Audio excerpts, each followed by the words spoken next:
Hi. భారతదేశపు యువత నిస్పృహలకు గురవుతుందా అంటే అవును అన్న వాదనలు వినిపిస్తూ ఉన్నాయి. మొన్న సిద్ధార్థ్ సింగ్ గౌతమ్ అనే ఒక ఎంటర్ప్రెన్యూర్ ఏమని చెప్తా ఉన్నాడంటే, నేను 2025లో భారతదేశాన్ని విడిచిపోతాను, ఎందుకంటే నేను సంపాదించుకునే దానిలో 40% ట్యాక్సులు కట్టాల్సి వస్తుంది, అలాగే వచ్చేసి పొల్యూషన్ కూడా చాలా ఎక్కువైపోయింది, దీనికి ఎవరు రెస్పాన్సిబిలిటీ తీసుకోవట్లేరు, అలాగే రాజకీయాలు కూడా ఏమంటుందని స్వచ్ఛంగా లేవు, ఇవన్నీ కూడా భారతదేశ యువతను ఇబ్బంది పెడతా ఉంటాయి, ఒకవేళ మీలో కూడా కొద్దిగా డబ్బులు ఉన్న వాళ్ళు ఎవరన్నా ఉంటే ఈ దేశాన్ని వదిలేసి వెళ్ళిపోండి అని చెప్తా ఉన్నాడు. ఇది ఒక విధంగా చూస్తే దేశం పట్ల అవమానకరంగా ప్రవర్తించినట్లుగా కనిపిస్తుంది, దేశాన్ని అవమానించినట్లుగా కనిపిస్తూ ఉంది.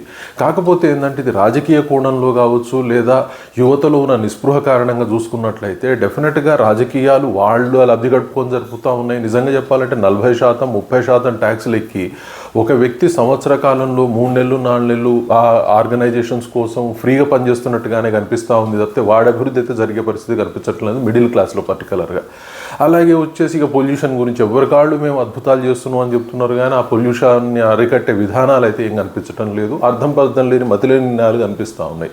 సో ఓవరాల్గా చూసినప్పుడు భారతదేశ యువత అంతా కూడా మేము అమెరికాకు పోయి చదువుకోవడానికి అని పోతున్నాం అంటారు, కానీ చదువుకోవడానికి పోయేది కోసం కాదు, అక్కడ పోయి వాళ్ళ బతుకుదెరు ఎదుక్కోవడానికి పోతూ ఉన్నారు, క్వాలిటీ ఆఫ్ లైఫ్ని ఇంప్రూవ్ చేసుకోవడానికి పోతూ ఉన్నారు తప్పితే నిజంగా చదువు కోసం పోయి ఎంతమంది ఇండియాకి తిరిగి వస్తున్నారో కూడా ప్రభుత్వాలు చెప్పాల్సిన అవసరం ఉంది. డెఫినెట్గా ప్రభుత్వాలు ఇవన్నీ కూడా ఆలోచించుకొని మరి క్వాలిటీ యువతలో పెంచినట్లయితే వాళ్ళు ఏ దేశాలకు పోరు. కానీ మనం ఎట్లున్నామంటే వాళ్ళు విదేశాలకు పోండి మేము గొప్పగా చెప్పుకుంటా ఉన్నాం, ఇది ఏం సూచిస్తూ ఉంది మీకు?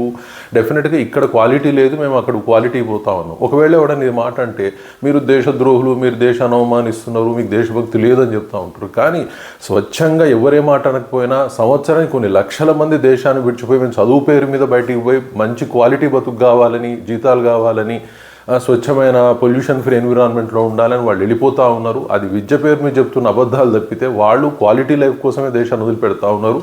ఇది ప్రభుత్వాలు ఆలోచించి వాళ్ళ క్వాలిటీ పెంచి మంచి జీవితాన్ని ఇవ్వడానికి ట్రై చేయాలి తప్పితే ఏదో గొప్పగా మేము అందరు ఫారిన్ కంట్రీలకు పంపిస్తున్నాం అంటే మన దేశం అభివృద్ధి చెందడానికి మనం క్వాలిటీ ఇవ్వాలి తప్పితే బయట దేశాలు క్వాలిటీ ఇస్తే మనం డెవలప్ అవుతామని చెప్పే విధానం సరియైనది కాదు.